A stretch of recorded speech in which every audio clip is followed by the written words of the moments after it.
ভাই নাম আমার ভাগ্নি আর আমার ছেলে এখনো বাসের ভিতর ভাই, রাজবাড়ি থেকে উঠছে ঢাকার উদ্দেশ্যে। আমার টাকার দরকার না, আমার কিছু, আমার সন্তানের লাশটা আমার কোথায় দেখ, আর কিচ্ছু লাগবে না ভাই। বাসের মধ্যে যারা ছিল তারা কেউ জীবিত থাকার মতো অবস্থা নাই, আমরা যা দেখেছি আর কি। গাড়ির মধ্যে 10 থেকে 15 জন শিশু বাচ্চা ছিল, মহিলা ছিল এবং পুরুষ ছিল। 60 ফুট পানির নিচে এখানে আছে, সেটা এখন হামজা চলে আসছে উদ্ধার কাজের জন্য এবং উদ্ধার কাজ শুরু হবে কিছুক্ষণের মধ্যেই। ওখান থেকে মিথ্যা বয়ান দিচ্ছে, তারা লাশ উঠাইতেছে, এখনো কোনো কার্যক্রম শুরু করে নাই। আমার ভাগ্নি আর আমার ছেলে এখনো বাসের ভিতর ভাই, রাজবাড়ি থেকে উঠছে ঢাকার উদ্দেশ্যে।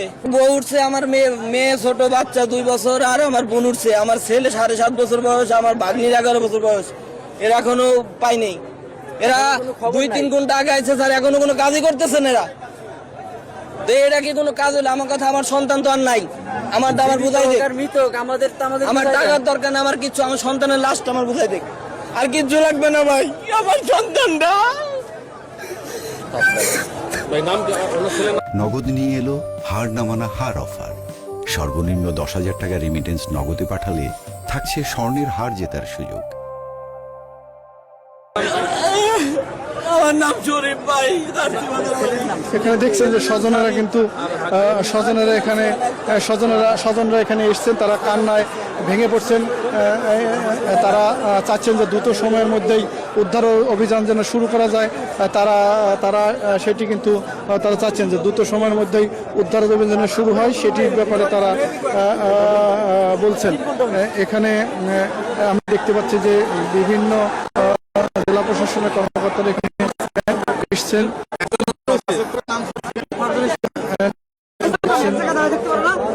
আমরা দেখাচ্ছি যে এখানে প্রশাসনের কর্মকর্তারা এখানে এসছেন, নৌ পুলিশের সদস্যরা এখানে এসছেন। সব মিলে এখানে একটি পদ্মাপাড়ে বেশ উত্তেজনাকর পরিস্থিতি তৈরি হয়েছে। বিশেষ করে সাধারণ মানুষ সহ স্বজনেরা দ্রুত সময়ের মধ্যেই উদ্ধার অভিযান পরিচালনার জন্য বলছেন, এবং এখানে বেশ কয়েকটি অ্যাম্বুলেন্স কিন্তু এখানে রাখা হয়েছে। তারা বলছেন যে এই অ্যাম্বুলেন্স প্রস্তুত রাখা হয়েছে। এখানে স্বজনরা এখানে এসছেন, স্বজনদের কান্নায় কিন্তু পদ্মার যে তীর, সেটি কিন্তু স্বজনদের কান্নায় কিন্তু এই এলাকা ভারী হয়ে উঠেছে। পাংশা কুষ্টিয়া থেকে ছেড়ে আসে একটি সৌহার্দ্য পরিবহন 40 জনের উপরে যাত্রী নিয়ে গাড়িটি ব্রেক ফেল হলে মানে একবার কন্ট্রোল দিয়ে উপরে একবার নিচে পড়ে যায়। গাড়ির মধ্যে 10 থেকে 15 জন শিশু বাচ্চা ছিল, মহিলা ছিল এবং পুরুষ ছিল। আসলে ঢাল নামার সময় গাড়িটি বন্ধ ছিল, বন্ধ থাকার পর যখন ফেরি আসছে অপর পকেটে, তখন এই ফেরিতে ওঠার সময় এই দুর্ঘটনাটি ঘটে। আপনি শুনছিলেন এখানে একজন এই উপজেলায় যিনি ঘাট এলাকায় একজন সংবাদকর্মী, তার কথা আমি শুনছিলাম।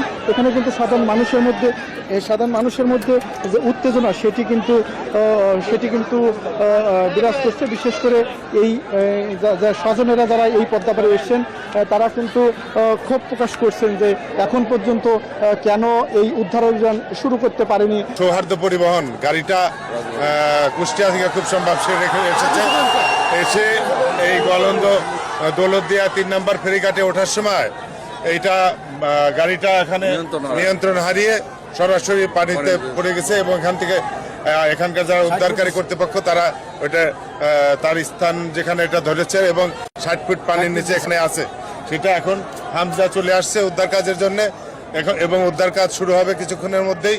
এবং আমরা ধারণা করতেছি যে বাসের মধ্যে যারা ছিল তারা কেউ জীবিত থাকার মতো অবস্থা নাই, আমরা যা দেখেছি আর কি। মানে বাসের ভিডিও যেটা, যখন বাসটা পানিতে পড়ে যায়, এটা রাজবাড়ী জেলা পুলিশ এবং পুলিশ সুপার, জেলা প্রশাসন এবং আমাদের মন্ত্রী মহোদয়, উনি ক্যাবিনেট মিটিংয়ে ছিলেন।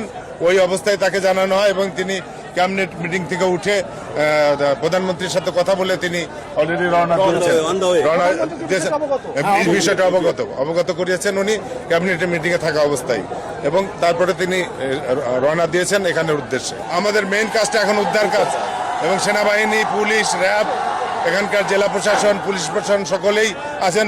এখানে কিন্তু ভুয়া ভুয়া বলে এক প্রকার স্লোগান কিন্তু শুরু হয়েছে। সেনাবাহিনীর সামনে কিন্তু এই স্লোগান দিচ্ছেন। আসলে দীর্ঘক্ষণ উদ্ধার অভিযান এই যে বলে কিন্তু এখানে মানুষ স্লোগান দিচ্ছেন, এবং এটি সেনাবাহিনীর সদস্যরা কিন্তু এই পরিস্থিতি কিন্তু শান্ত করার চেষ্টা করছেন, যে তারা আসলে দ্রুতই উদ্ধার অভিযান শুরু হবে। এখানে অ্যাম্বুলেন্স রাখা হয়েছে, এখানে ফায়ার সার্ভিসের সদস্যরা এসছেন। আসলে আবহাওয়া বেশ বৈরী থাকার কারণে কিন্তু উদ্ধার অভিযান এখন পর্যন্ত শুরু হয়নি। তাছাড়া আমরা এখান থেকে যতদূর খোঁজ খবর নিয়ে জানতে পেরেছি যে ঢাকা থেকে বিশেষ ডুবুরি দল এখানে আসবেন। আমরা এই যে অ্যাম্বুলেন্স, একাধিক অ্যাম্বুলেন্স কিন্তু এখানে রাখা হয়েছে। উদ্ধারকারী জাহাজ যে হামজা, সেটিও কিন্তু এখানে রাখা হয়েছে। এখন পর্যন্ত উদ্ধার তৎপরতা কিন্তু শুরু হয়নি, শুরু করতে পারেনি এখানে যারা উদ্ধার তৎপরতা যারা আছেন তারা। আমরা এখানে দেখছি যে একাধিক অ্যাম্বুলেন্স কিন্তু রাখা হয়েছে এবং